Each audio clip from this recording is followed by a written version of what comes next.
بسم الله الرحمن الرحيم. الرحمن علم القرآن، خلق الإنسان علمه البيان. الشمس والقمر بحسبان، والنجم والشجر يسجدان. والسماء رفعها ووضع الميزان، ألا تطغوا في الميزان وأقيموا الوزن بالقسط ولا تخسروا الميزان. والأرض وضعها للأنام، فيها فاكهة والنخل ذات الأكمام، والحب ذو العصف والريحان. فبأي آلاء ربكما تكذبان؟ خلق الإنسان من صلصال كالفخار، وخلق الجان من مارج من نار. فبأي آلاء ربكما تكذبان؟ رب المشرقين ورب المغربين، فبأي آلاء ربكما تكذبان؟ مرج البحرين يلتقيان، بينهما برزخ لا يبغيان. فبأي آلاء ربكما تكذبان؟ يخرج منهما اللؤلؤ والمرجان، فبأي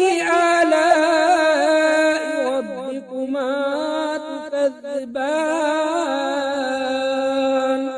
وله الجوار المنشآت في البحر كالأعلام، فبأي آلاء ربكما تكذبان؟ كل من عليها فان، ويبقى وجه ربك ذو الجلال والإكرام. فبأي آلاء ربكما تكذبان؟ يسأله من في السماوات والأرض، كل يوم هو في شأن. فبأي آلاء ربكما تكذبان؟ سنفرغ لكم أيها الثقلان، فبأي آلاء ربكما تكذبان؟ يا معشر الجن والإنس إن استطعتم أن تنفذوا من أقطار السماوات والأرض، فانفذوا لا تنفذون إلا بسلطان. فبأي آلاء ربكما تكذبان؟ يرسل عليكما شواظ من نار ونحاس فلا تنتصران. فبأي آلاء ربكما تكذبان؟ فإذا انشقت السماء فكانت وردة كالدهان. فبأي آلاء ربكما تكذبان؟ فيومئذ لا يسأل عن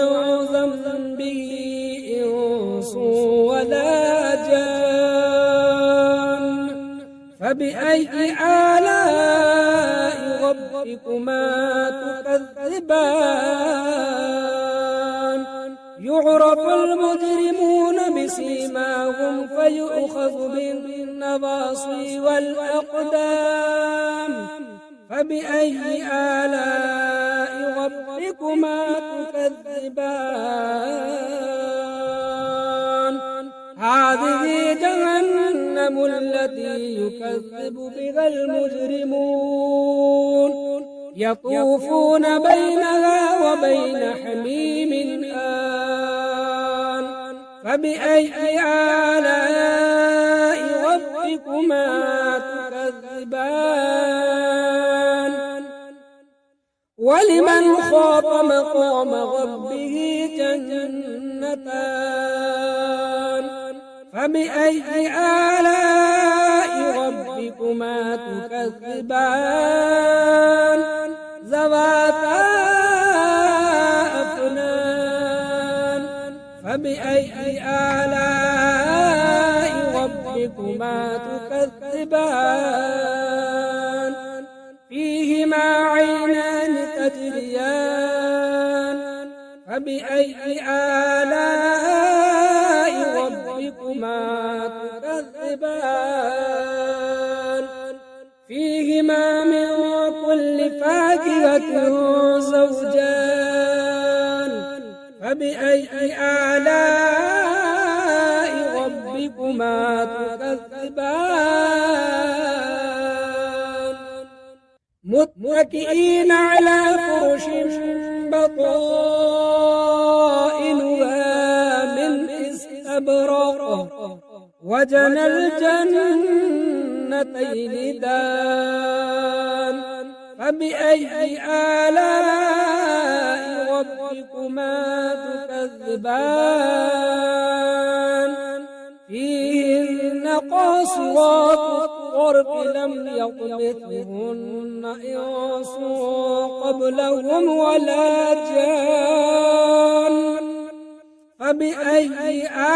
آلاء ربكما تكذبان كأنهن الياقوت والمرجان فبأي آلاء ربكما تكذبان هل جزاء الإحسان إلا الإحسان فبأي آلاء ربكما تكذبان ومن دونهما جنتان فبأي آلاء ربكما تكذبان مدغامتان فبأي آلاء ربكما تكذبان فيهما عينان ضاختان فبأي آلاء ربكما تكذبان فيهما فاكهة ونخل ورمان فبأي آلاء ربكما تكذبان فيهن خيرات حسان فبأي آلاء ربكما تكذبان حور مقصورات في الخيام فبأي آلاء ربكما تكذبان لم يطمثهن إنس قبلهم ولا جان فبأي آلاء ربكما تكذبان متكئين على رفرف خضر وعبقري حسان فبأي آلاء ربكما تكذبان تبارك اسم ربك ذي الجلال والإكرام أعوذ بالله من الشيطان الرجيم بسم الله الرحمن الرحيم ياسين والقرآن الحكيم إنك لمن المرسلين على صراط مستقيم تنزيل العزيز الرحيم لتنذر قوما ما أنذر آباؤهم فهم غافلون لقد حق القول على أكثرهم فهم لا يؤمنون إنا جعلنا في أعناقهم أغلالا فهي إلى الأذقان فهم مقمحون وجعلنا من بين أيديهم سدا ومن خلفهم سدا فأغشيناهم فهم لا يبصرون وسواء عليهم أأنذرتهم أم لم تنذرهم لا يؤمنون إنما تنذر من اتبع الذكر فخشي الرحمن بالغيب فبشره بمغفرة وأجر كريم إنا نحن نحيي الموتى ونكتب ما قدموا وآثارهم وكل شيء أحصيناه في إمام مبين واضرب لهم مثلا أصحاب القرية إذ جاءها المرسلون إذ أرسلنا إليهم اثنين فكذبوهما فعززنا بثالث فقالوا إنا إليكم مرسلون قالوا ما أنتم إلا بشر مثلنا وما أنزل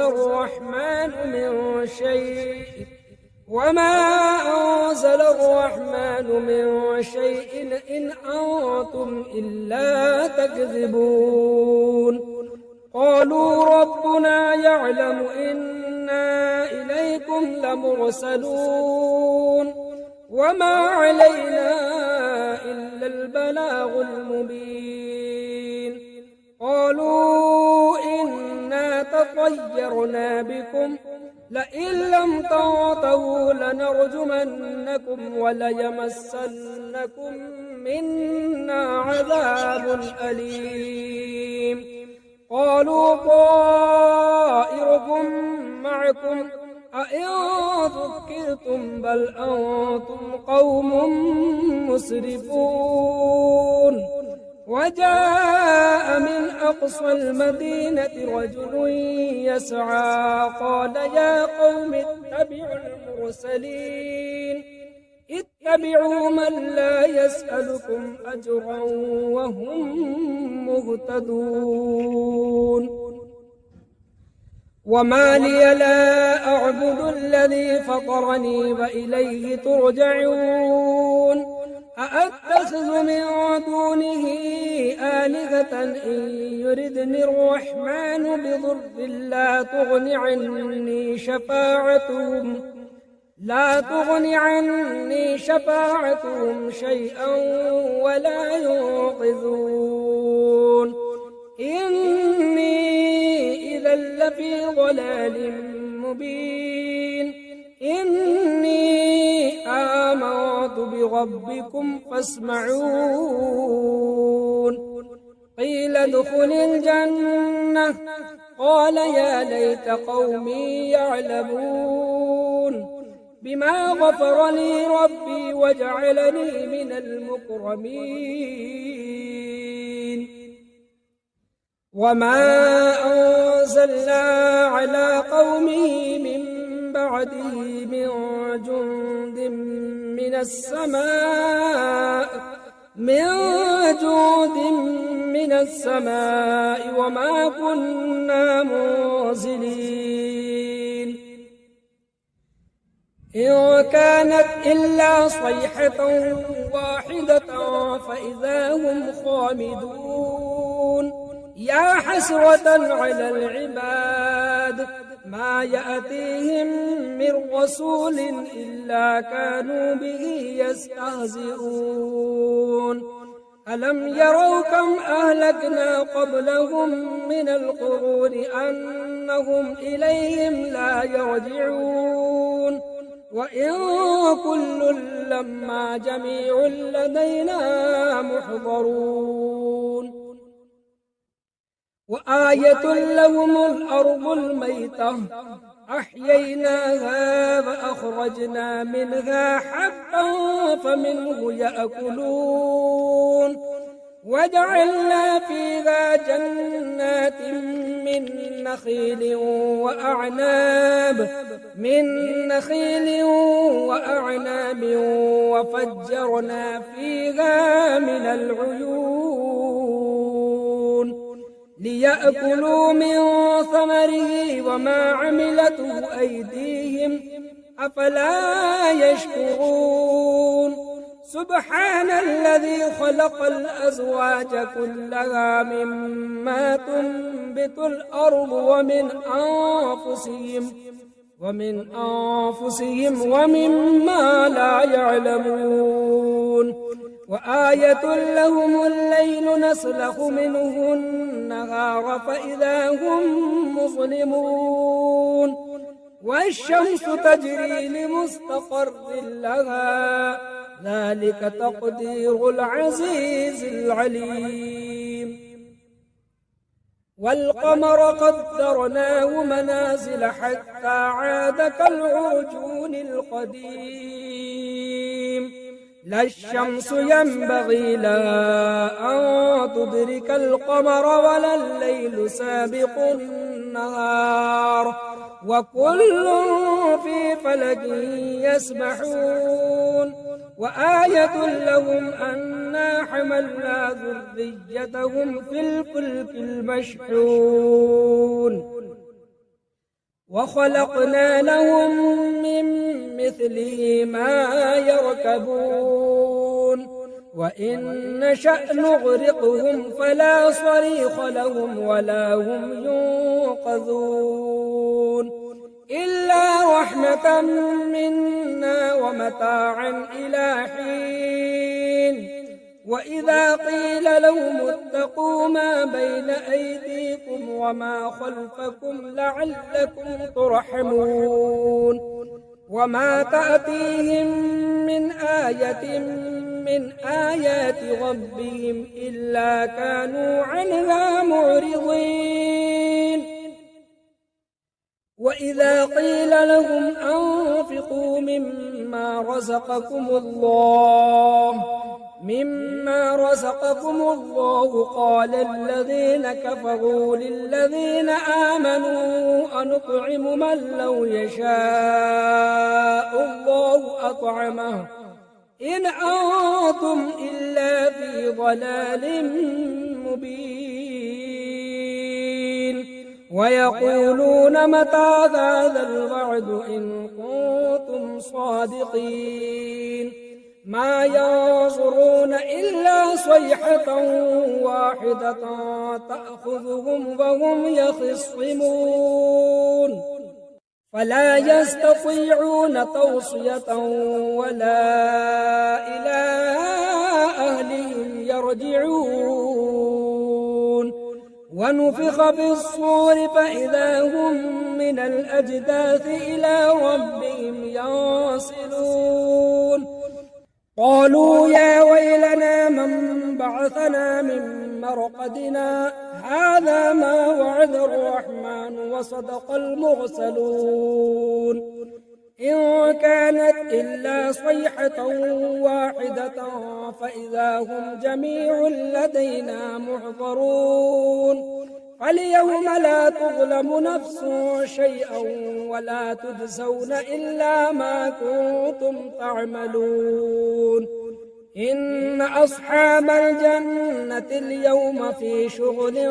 فاكهون هم وأزواجهم في ظلال على الأرائك متكئون لهم فيها فاكهة ولهم ما يدعون سلام قولا من رب رحيم وامتازوا اليوم أيها المجرمون ألم أعهد إليكم يا بني آدم ألا تعبدوا الشيطان إنه لكم عدو مبين وأن اعبدوني هذا صراط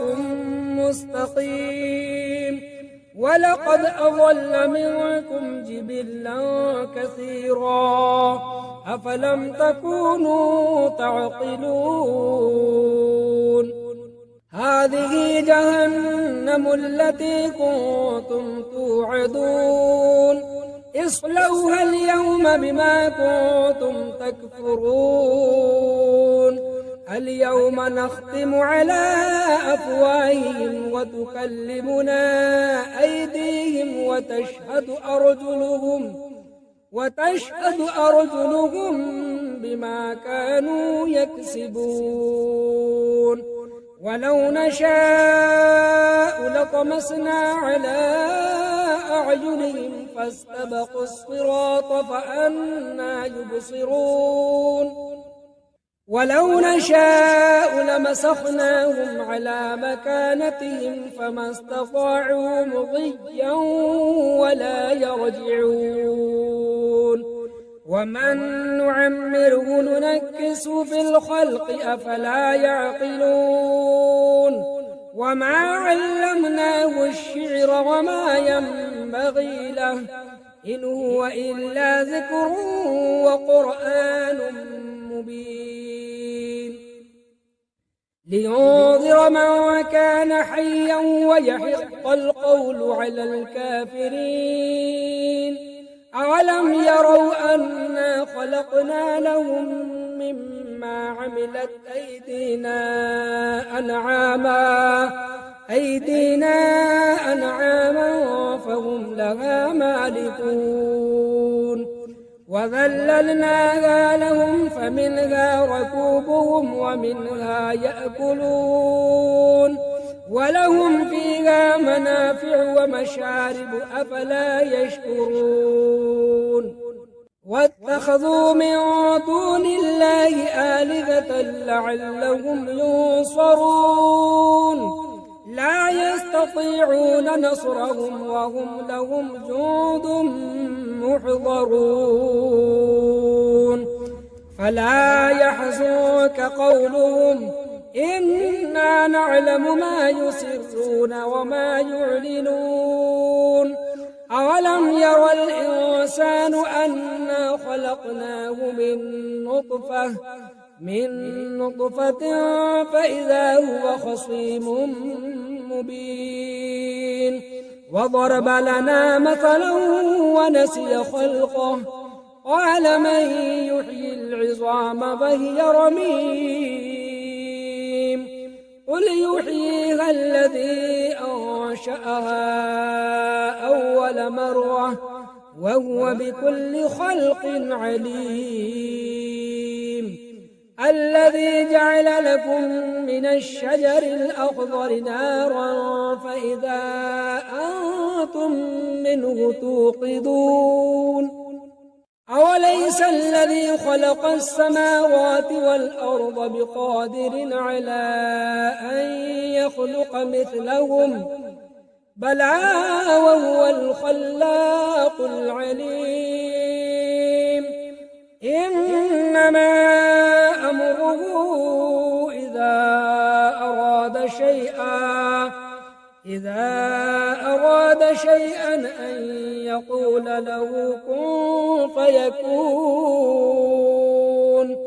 فسبحان الذي بيده ملكوت كل شيء وإليه ترجعون